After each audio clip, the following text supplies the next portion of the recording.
Hi, welcome back to Wild Speculations. I'm Daniel. I'm Scott. This week we talk about Exandria Unlimited, Episode 5, A Test of Worth. Yes.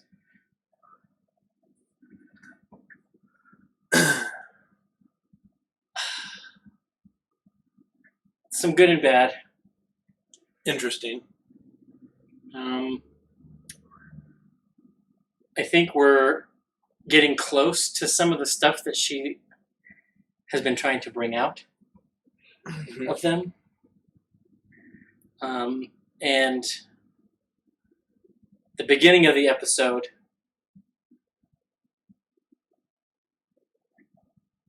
is probably the most indicative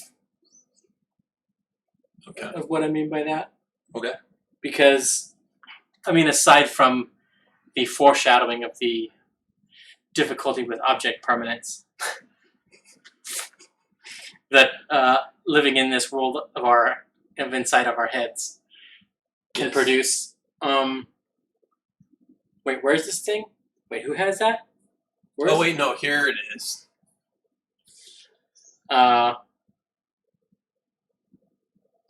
Tip: if something is important for you to know where it is, have something physical that the players can put in front of them.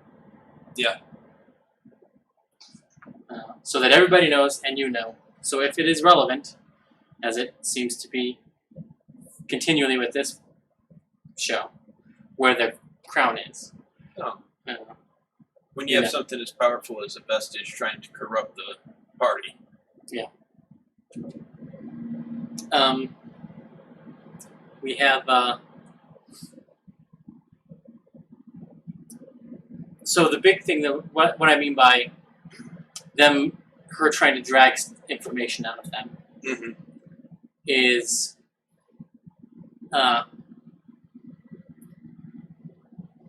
there anything anyone wants to do or say to anyone else before we leave town? And Amy being sort of hesitant and, well, I guess I could get my dad, she says. Yeah. And that not seeming to be good enough. And that's my phone. It should be on silent. It's a problem when you are running behind and you start the show in a hurry. Sorry about that. But yeah, I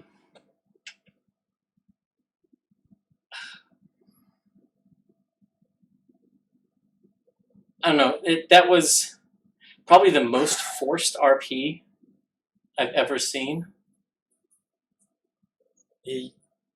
Okay. Just because it was like, is there anyone? Well, no. Well, now your necklace falls off.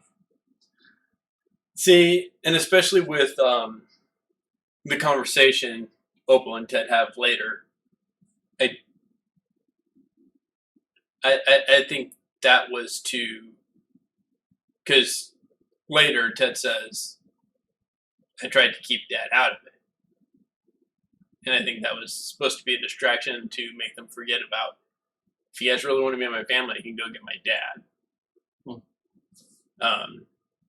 And probably because it would have pushed the Ted Opal story in a direction it wasn't supposed to go, is how I took that.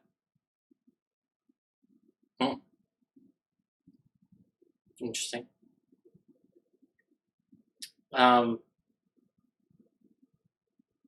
Their first night out, we have what I like to think of as the Forrest and Bubba moment between Dorian and Dariax, with Orem being Lieutenant Dan. Yeah, I can see that. Before they leave the whole thing with Ted and Opal and Jura Rai, and you're saying, hey, if you need to talk to her, I think that's what was trying to be forced is, yes, the crown was an apology like we discussed last week, but actually verbalize it. Oh. You need to have the talk. He needs him to put in front. Fine.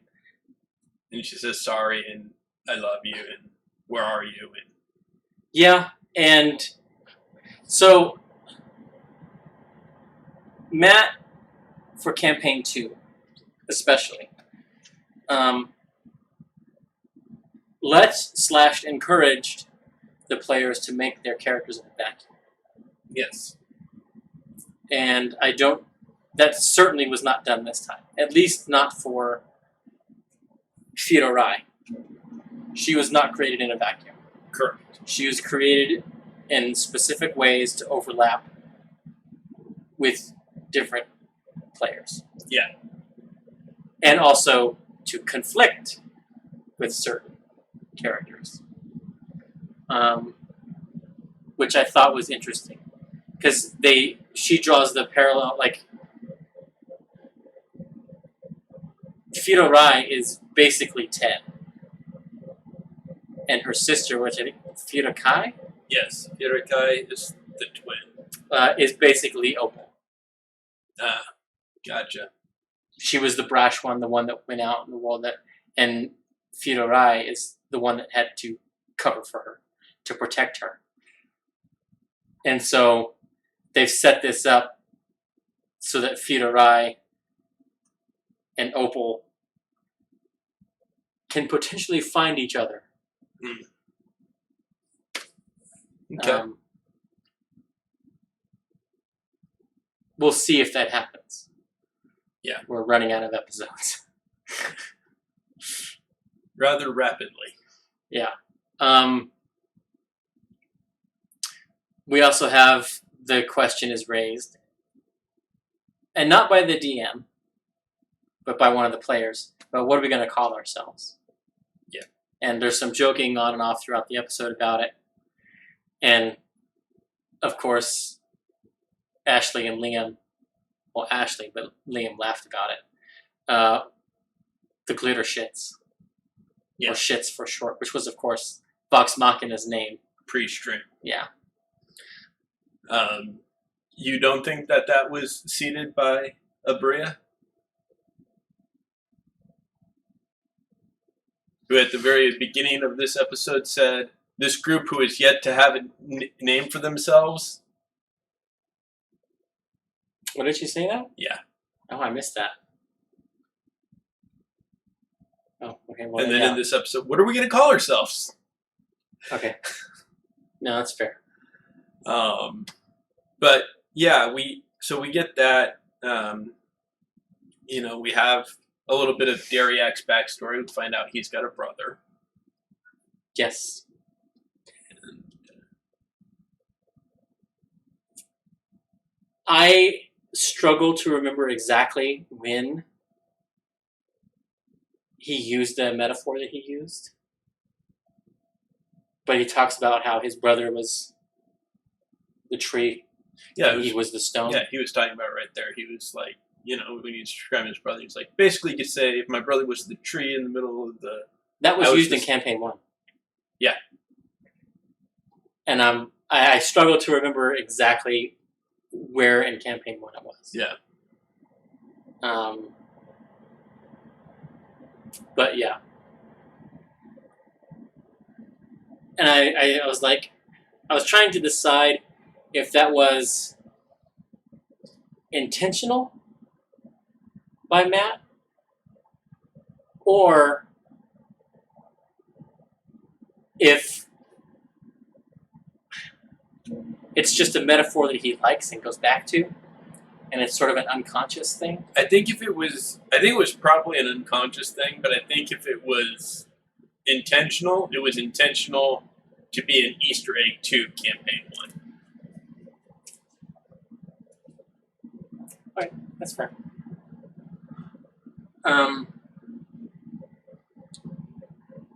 We have the Spider Queen tempting all of them. Now, question about that. So she starts with Dariax. Yes. In the dream. Because he's the one that's been carrying it. Is that the only reason? Because in their discussion, She says, I chose you for more than this. Yeah, I know, I remember. Is she the god that favored him as a sorcerer? Because she speaks of their deal in the past, and he's like, yeah, I know, I remember. I just don't want to be here anymore. Can I go back now?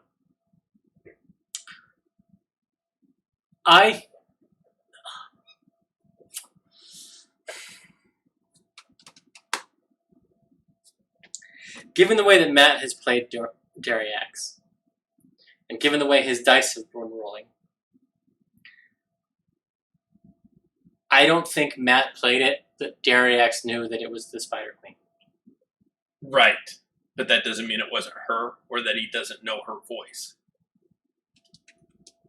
And that's why there was the disconnect when they talked about it's this jewelry of the Spider Queen.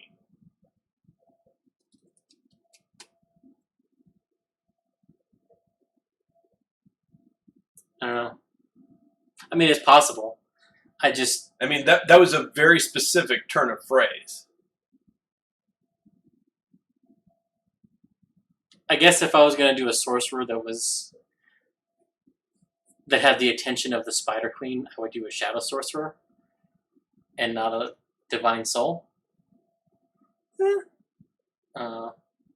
But I mean, Divine Soul is kind of blanket for any god to choose. True, but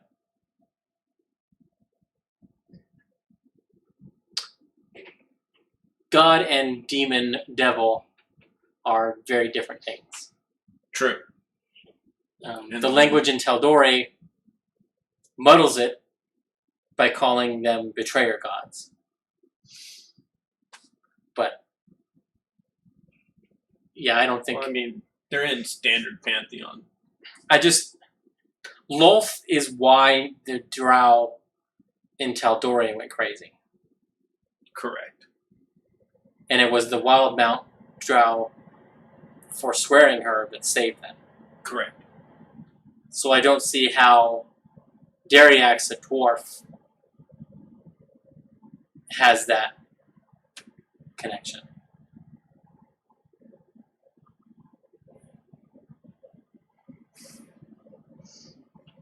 That's why I say I don't think. I think that was Matt playing into, I don't understand what the hell's going on or who's talking. Okay. But the voice that's talking to me is the one influencing this situation I'm in. Okay.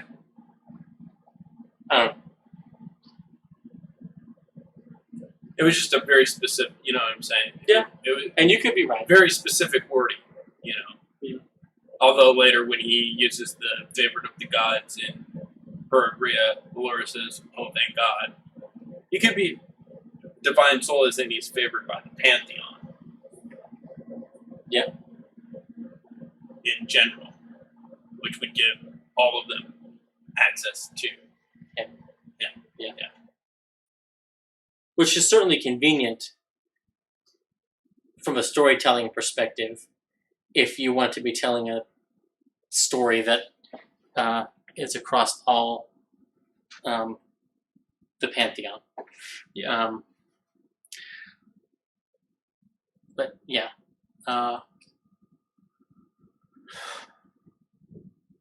Anything else in that section? In that section?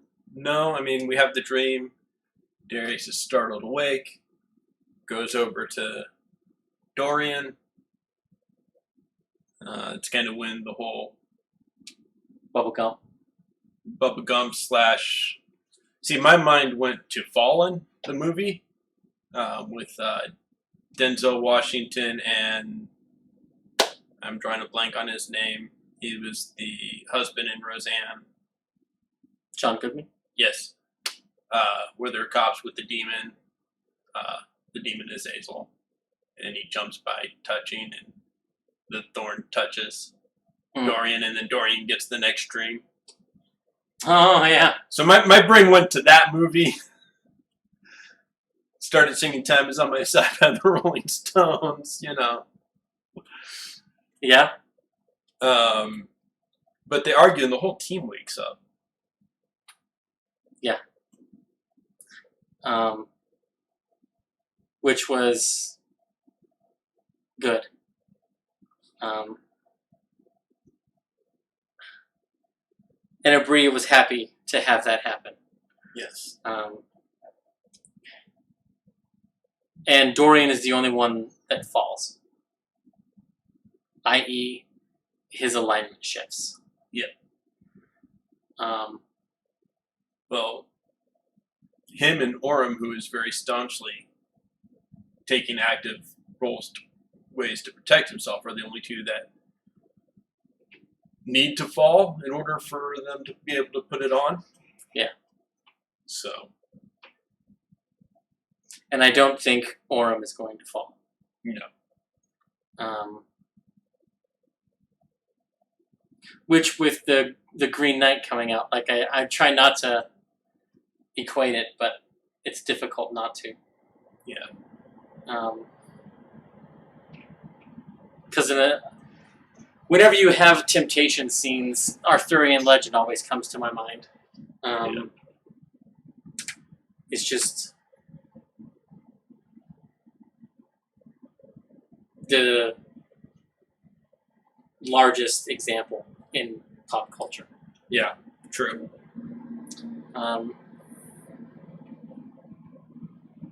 We did get our first answer about our concern over how fast they're going to get to where they need to go. Because the answer is they're moving at the speed of plot.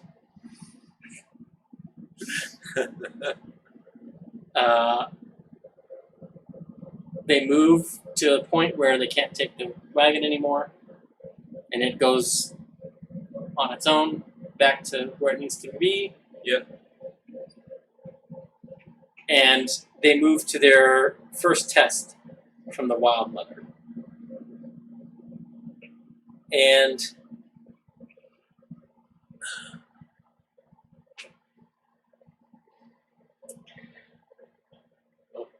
why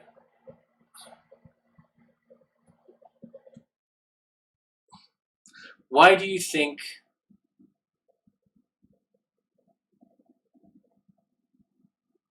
other than logistics, Abria feels the need to have the battle map out and to claim it is there for a visual aid?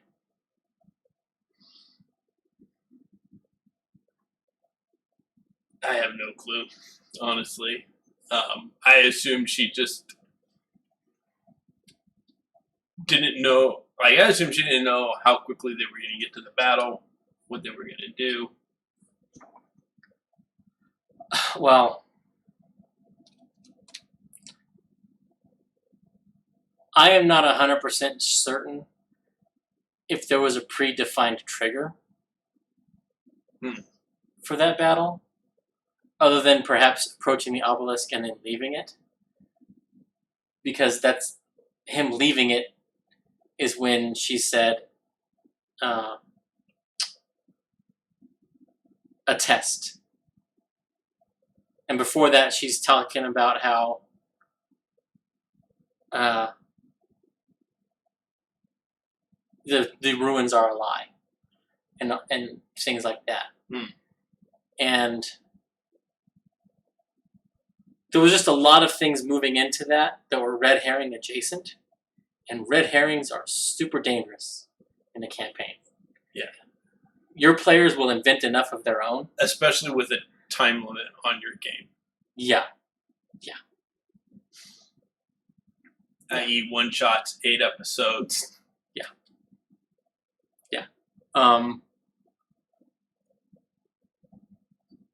So she had to tell them very clearly that this was not it, because they immediately all went, "Oh, this is it."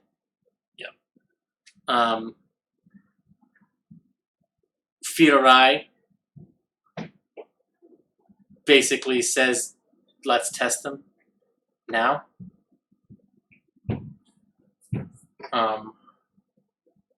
But also gets involved in that test. with the croc. Mm-hmm. Which seems a little too firefighter starting fires. Yeah, she's got a lot of that because when Dorian has his dream and realizes her connection to the team, evidently she's someone that fought at the beginning, i.e. the pre-stream test episode, whether, Anjali was there or not, the character was. Yeah.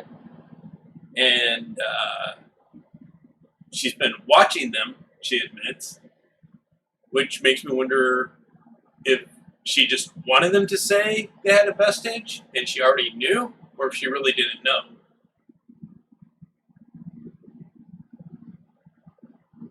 She's like, what do you have? What is it? I've been watching you. Yeah. I mean, they didn't take it out anywhere that they weren't in private.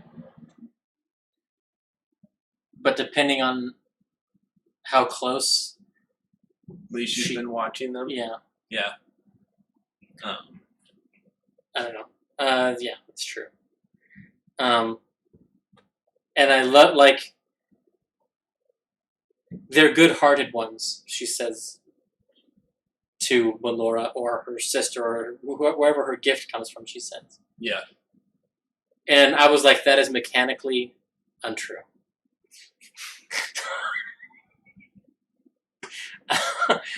we just had one have to change what was said on his character sheet. Well, to be fair, it's because he offered to give up a whole town, a whole city in exchange for 5 people. Yes. Which goes to, later she says he won't make the same choice twice. Yeah, and I'm like, yeah, he will, because he's already made it. Yeah. He's already on the path. Yeah. I don't care if it's in D&D or real life or any other hypothetical, realistic simulation, whatever you want to put it in. Going from good to evil is a very slippery slope. And going from evil to good is a very rough climb. Yeah. It's so much easier to go to that quote-unquote evil tendency. How do you know what the good choice is? It's the harder one. Usually, yeah. Yeah. Yeah.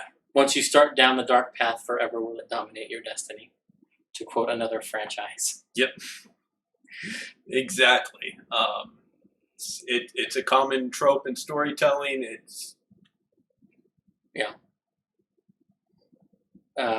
why they say, in the military or something, or a gang, your first kill is the hardest. Yeah.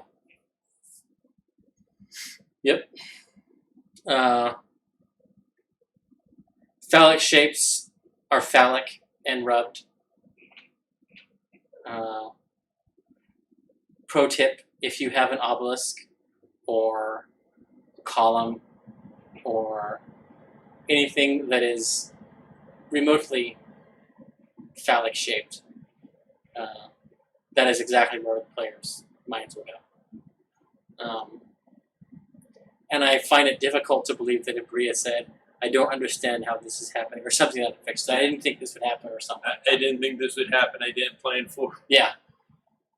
You created an asshole and a phallic symbol. Yeah. You stopped just short of saying you have to put the phallic symbol in the asshole. Yeah.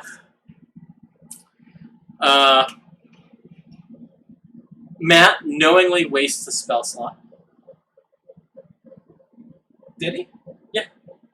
He knew almost all plants that are monsters in the monster manual have blind sight. Oh. They have blind sight and then they are blind beyond that radius. Invisibility wasn't going to help him. He knew it. Right. Which is why when he walked in, being invisible, and Abria was trying to give him an out. Well, see, And he's like, no, I know. And she's like, okay, I just didn't want the comments to come after me. Yeah. Which shocked me later when she let, 2 minutes later, she let Amy Opal use a cantrip to do what she needs a first level spell to do. Yeah. So when you said Matt, technically the reason Matt wasted his spells and actually it was Robbie that wasted it, because he cast invisibility on Robbie, and then Robbie cast invisibility on him, in turn ending the invisibility that was on him.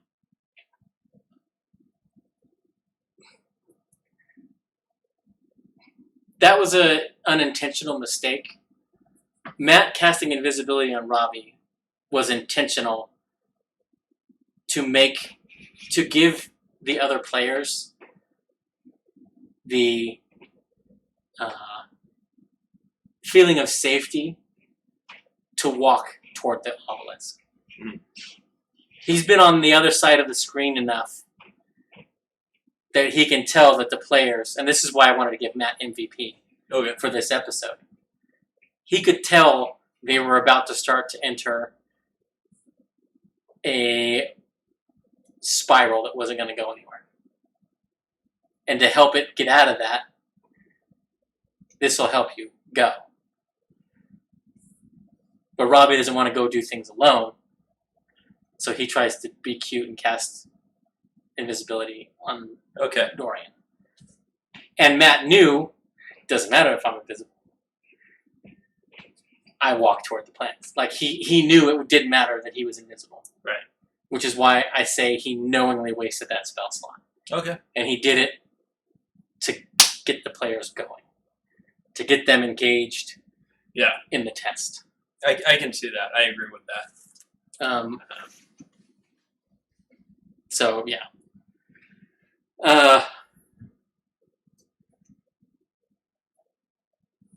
Also... So, Opal, you were talking about Opal using a cantrip for a first level spell. Yeah, she wanted to use the Druidcraft to make it rain over him. Yeah. So that it would wash the pollen out of the air. Druidcraft can't do that. You could maybe make the argument that with shape water, you could do something like that. Where you just shape the water above him in a bubble and just sort of, and then let it fall. But, just to create moisture in the air, that's create water. But, in that moment, I was like, oh, Scott will be happy. Yeah, and it went, honestly, and I've been not sleeping well, so I've been really tired, not an excuse, just... and I totally flew over my head until you mentioned it when we were doing our together show prep rewatch. She cast Druidcraft. That means she got 3 cantrips from any spell list, which means she has Pact of the Tome. Yep. Which is exactly what I said I was hoping for. And I'll be honest, it's just my favorite pact. Even if you don't take any of the invocations related to it, 3 extra cantrips on someone who's spell starved. From any class list, from any list whatsoever. And that you can cast ritual spells from. Well, that's an invocation. That's right. But yeah, you can get the ritual, and if you're going for full warlock, it's better than the ritual caster feat. Yeah. Because it's going to use your primary stat, which is charisma, and it can pull from any. But it's half your warlock level. Whereas the ritual caster feat, you pick one class, your spellcasting modifier for that is the one attached to that class. But it gets your character level. So if you multi-class, you can still get the higher level rituals. Yeah.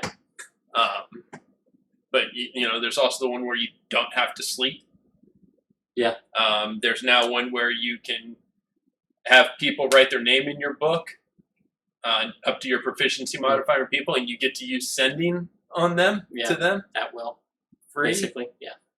And there's one that allows you to basically give everybody relentless endurance. They can write their name on another page, and the first time they drop, and their name disappears, and they come back up at 1 hit point. Yeah. You can give the whole party relentless endurance. Yeah. But she gets into, what do you want? Why are you here? Yeah. Questioning of all of them. And it is a 40-minute talk in circles for each individually. Yeah. And there's something to be said for the individual guardian on the threshold situation, which is sort of what this was presented as initially. But you've got 5, 6 people. That takes a lot of time. Yeah. It is easier to do it all together. And doing it all together forces them. It doesn't create a barrier between player and character knowledge. Yeah. Because any secrets that might have been revealed in that one-on-one discussion, the players can't act on. Yeah. Whereas if everyone is confronted together and you have to get into the nitty-gritty, and also if it is indeed a dweller on the threshold confrontation that you're going for, they expose secrets. Yeah. It's not an open-ended question. It's for Fern. We could have gotten much earlier. Why do you think being here gets you closer to your family? Yeah. Orem, why do you think being here will help you get home? Or find a home? Or whatever it is. Yeah. That Orem, when you the dweller on the threshold, that is when this expositional character and party growth stuff happens. When they're all together and they all have to confront their secrets, their shames, their worries, their fears, all together, and it's all exposed. And it gets that out of the way. And like if Matt had had something like that early in campaign 2, we would not have had the shell game that all the players were trying to play to hide as much of their backstory as possible for as long as possible. And especially in a short game, the sooner you get that out and the clearer you are in that moment, the faster the team will either gel or the seeds of discord will be planted sooner. And will have longer, as much time as possible to germinate and bear fruit at the end. Where she did not do that in this instance. And the what do you want, why are you here, was all related to the immediate thing of, I'm here because someone told me I needed to come here so we could get a thing because they said we needed it to do the ash hole thing. And not even everybody remembered that. Yeah. Which I think I've had that happen maybe twice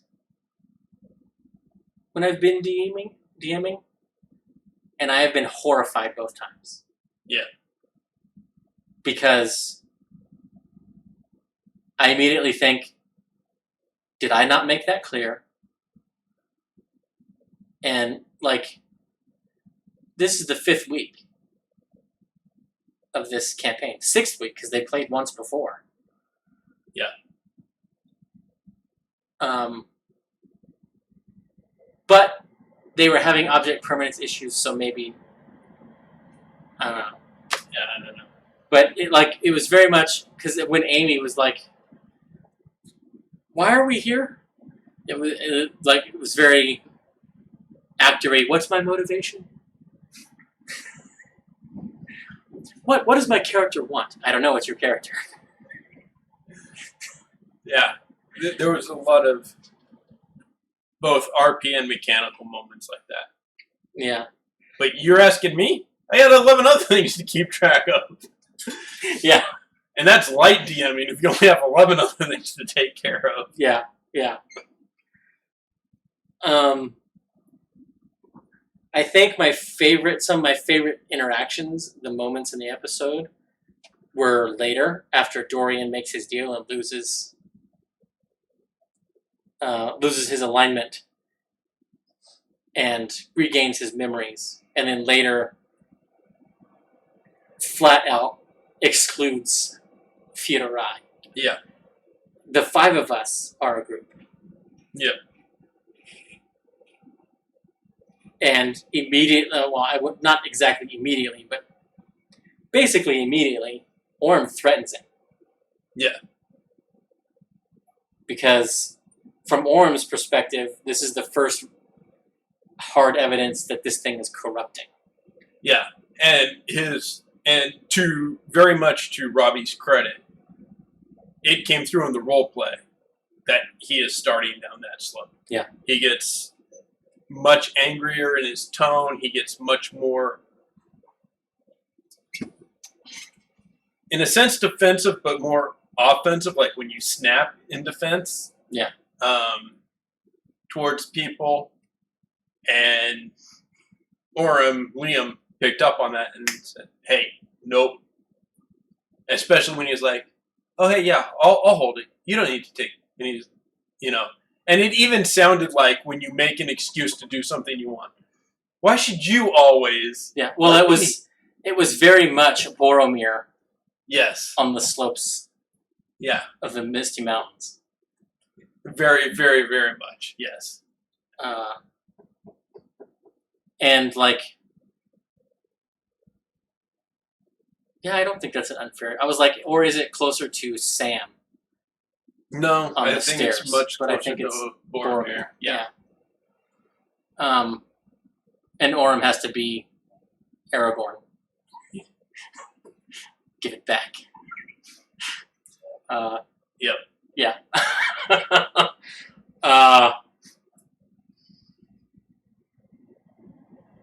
But Dorian, speaking of being defensive, turns it around and blames Orm.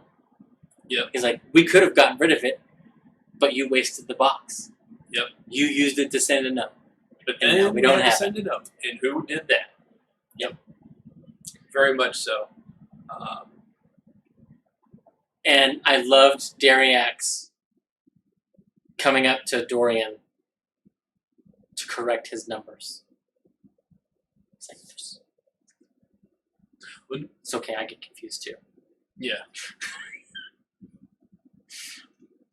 Even though, and Dariax has been basically pushing Dorian to be leader. Yeah. Or he acknowledges him as the leader over everybody else. But yeah. We also had, and I think some of the audience bouncing off of the show is expectations. Yeah. Which in some way we deal in. I mean, yeah. But I think even more critically, one of the things that's causing some friction at the table is the disconnect in expectations at the table.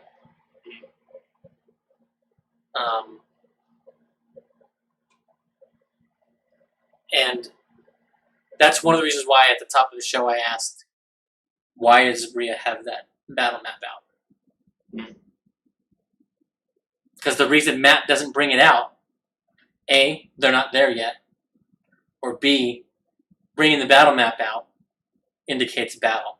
Yeah, he either waits till it's time to roll initiative, or if it's a very important place where they need to see the outline, well, I'm just going to let you guys see this so that you know what we're talking about. And that's very rare. Yeah, that's very, very rare. That's like 1 out of 20 times that he brings out the map. Yeah. So I don't know, and one of the reasons why I say it's causing friction at the table is because from Abria's, the example I have is, again, it's Abria and Amy. Okay. And they've had a couple moments where Abria seems to genuinely not know how to handle, respond to what Amy's doing. Right. And in this episode, she's the last one, and she has bore witness to the first 4. Why are you here? What do you want? And Amy just kind of goes off on a weird tangent. And Abria, the Wilde mother, yells at her. Yeah. Well, to be fair, she did kind of throw a loop in there, and it became from "Why are you here?" to "Why are the 2 of you here?" Yeah. And I honestly, I'm not sure that Amy knew that Ted was inside her.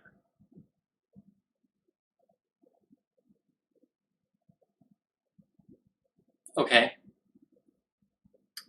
And you also have to remember, before the test session, Amy had never played D&D. Yeah. So you kind of have a little... Yeah, Rose, sassy wild mother, yeah. Yeah. But you have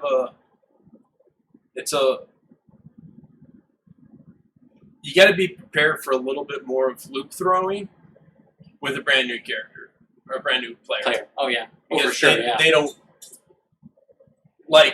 you have to be prepared for your players to trade for a loop period. But especially with a new player and in their background, voice acting and improv, even more so, probably. Okay. And so I don't think, I think that's more the issue. I'm not sure how much experience Abria has with brand new players. That's fair. As far as I know, most of the streams that she's been on have all been veteran players. Yeah. So that's a good point, too. Everything I've seen her in has been, people who are streaming games. Yeah.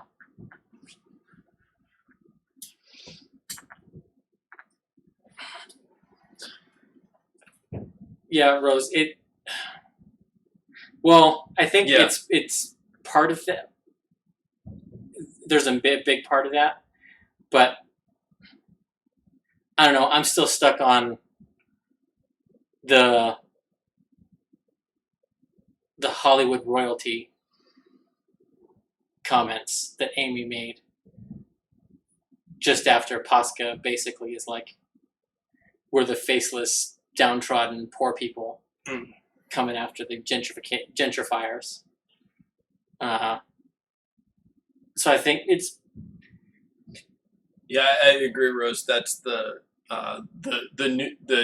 DM new player is the core of the issue. I don't think, and I think it's more just Abria may not have a lot of experience with brand new players. And because from me looking at Amy playing, she's not, trying to cause friction. she's a new player. She's doing things new players do. Yeah. She's doing the tropes new players do. She's overextending in the way new players do and try to before understanding, I mean, all players are going to throw it for a loop at some point. Yeah. The veteran players know the rules more, so they're more... What they throw at you is constrained. Yeah. It's not as open and... And that's what I see is going on there. I don't see it really as a friction thing. I see it just as a new player and the DM wanting to be like, he can't really, but erring on the side of yes and for a new player. Yeah. I mean, yes and is very important, but it's not always correct. Yeah. And can teach bad habits, in my opinion. Yes. Sometimes you need to say yes, but yeah, this is how we have to do that. Yeah.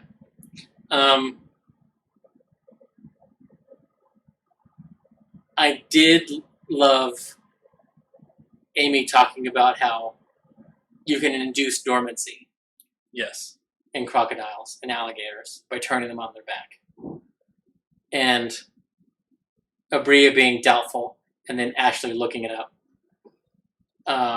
We have moments like that at my table.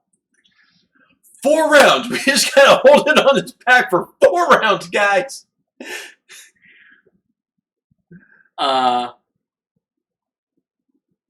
It always tickles me when, and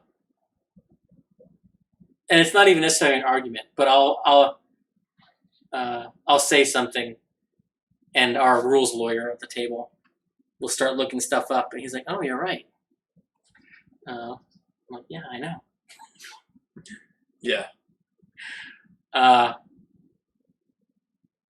Or sometimes he'll try to check my math that I've done sort of rough in my head beforehand when I was designing the encounter or whatever. And usually it's area or volume. Most recently, that's what it was anyway. But anyway, yeah. The IRL biology lesson solves the encounter. And while there's no mechanics in place for that in the game, and none of Abria's dice were coming up at all in this monster's favor, she's just like, okay, yeah, it's giving up because I am giving up. I'm done. If all of you come at me with an alligator fact, I will turn this thing over myself. Yeah. So I really enjoyed that portion of the combat.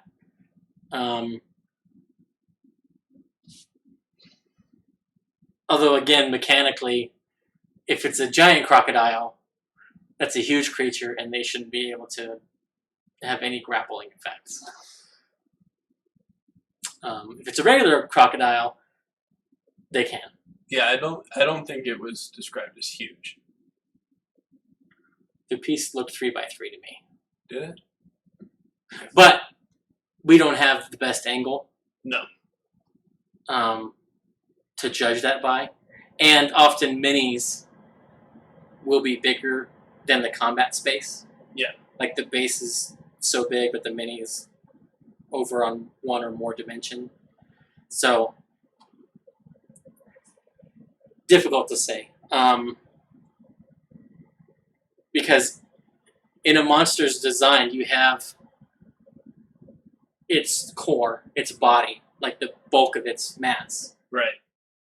But if any of its attacks have reach or range, the mini could very well extend beyond that. Yeah, beyond the base. And I think the crocodile and the giant crocodile, I think they both have reach with their tail. Yeah. So, yeah. But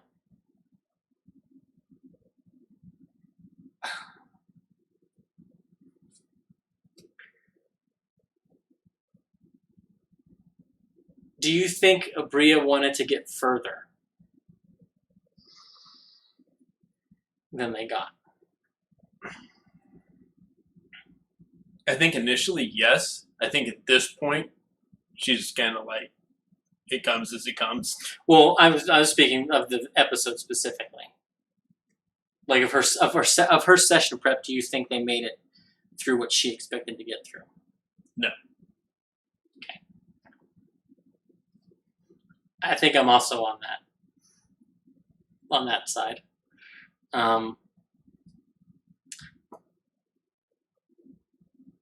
Yeah,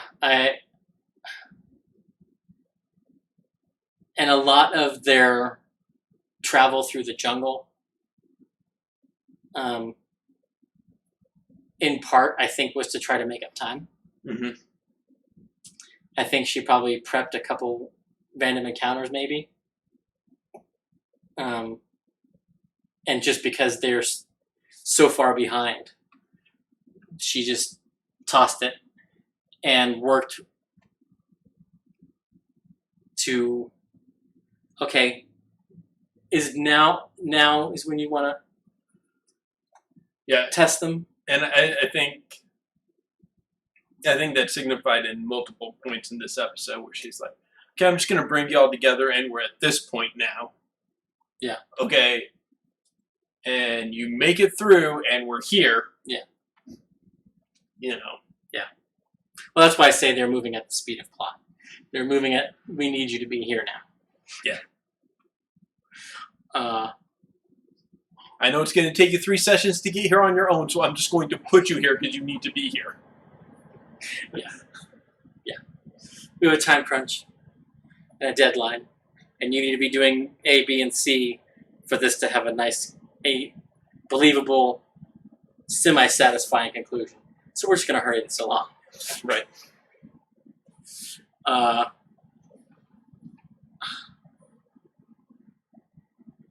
Do you think they make it to the real ruins next episode? Because to me, they have to. Yes, they definitely do. And that even fits with either last week or the week before I said was that episode 6 would be sort of the climax. Like that episode 6, probably the break, maybe the end, they get to the ruins. 7, maybe the first half of 8 is exploring the ruins. After the break, or 8, either after the break is the big bad, or 8 is the big bad, and after the break is the return and wrap up. Denouement. Yeah. I think probably before the break they get to the ruins at this point, because they are behind, I feel like. So before the break they get to the ruins. So half of 6 and 3/4 to all of 7 are exploring the ruins. Probably end of 7 is when they can get their initial confrontation. You know, like the comic book, the cameo, the guy's on the last page, and then it's introduced in the next issue. Yeah. You know, Hulk 180, 181, Wolverine's there on the last page, and that's considered his first appearance, but he's not introduced until the next issue. Yeah. And beginning of 8, we have the final battle, confrontation. End of 8, they get back, figure out what the actual means. Well, see, for me, the big bad, the conclusion is, the confrontation is at the actual? Yeah, or in Thorax Crater. I can see that too. I think we get to the ruins. I think Abria has some kind of puzzle for them, or multiple puzzles. They might face some traps. Depending on how Abria envisions the ruins being protected. Although seemingly they have passed the Wild Mother's test. But there's nothing to say that the Wild Mother's the only one guarding it either. True. Um, or that she's not just guarding the way to it. Yeah. And the Desians there have their own issues as to who comes in and out. Yeah. There was a moment where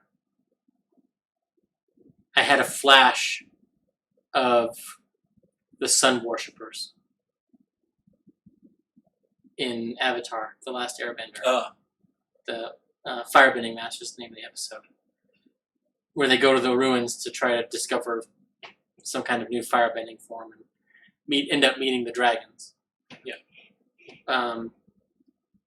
I'm wondering if we don't see a dragon. Because again, new player, this is Dungeons and Dragons. Give them Dungeons and Dragons. Yeah. No, Snoopy, I don't think the Big Bad is going to be a PC. It'd be funny if Big Bad's a PC, kill the rest or capture them and becomes the Big Bad campaign 3. Not impossible.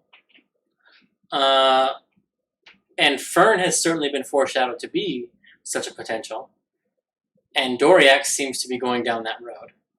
I mean... Or Dorian, combining their names. But...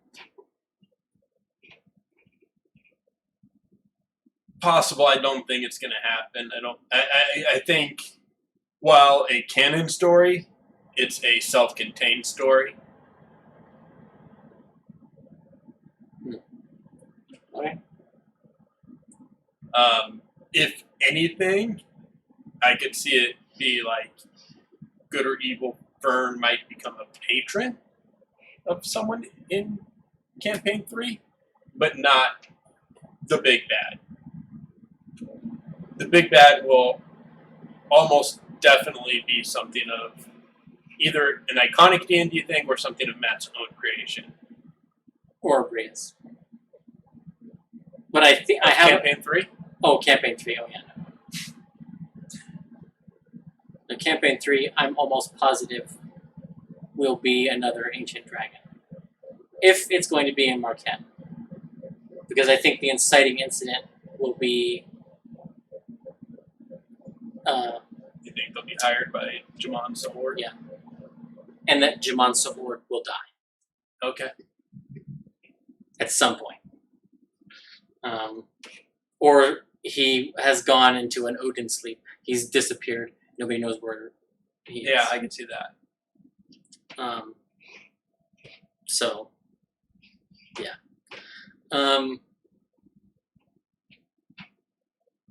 But the big bad for this one is that fiery woman that they saw.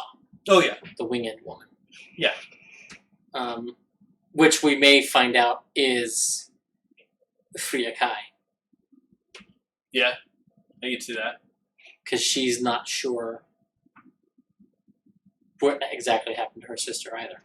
Correct. Who she described as bookish. Well, and she's, she didn't say she heard of her sister's passing, but to be fair, Keyleth heard of her mom's passing. And she ended up falling through an elemental hole and washing up ashore somewhere. So, who's to say she didn't fall through a different hole and could still tie it back to Thordak and his corruption? Yeah. Being on the fire plane. And from the fire plane, City of Brass, the Hells, I mean... Yeah. Not impossible.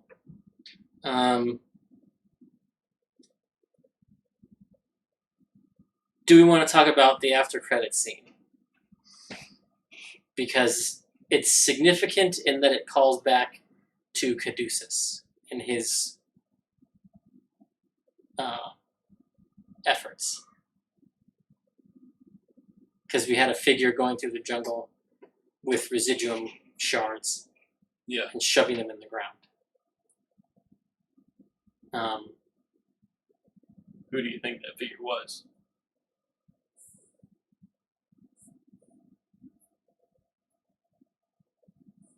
I don't know.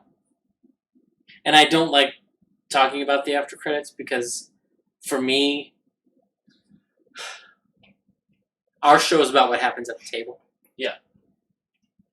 And the only time we bring up talks is when they talk about stuff that we have talked about. Correct. So I don't like using the after credits scenes, but I think it is part of whatever puzzle she's going to present them with. Okay. Next episode. But with that, we'll just have to wait until Thursday. Until then, and until Tuesday. See you guys.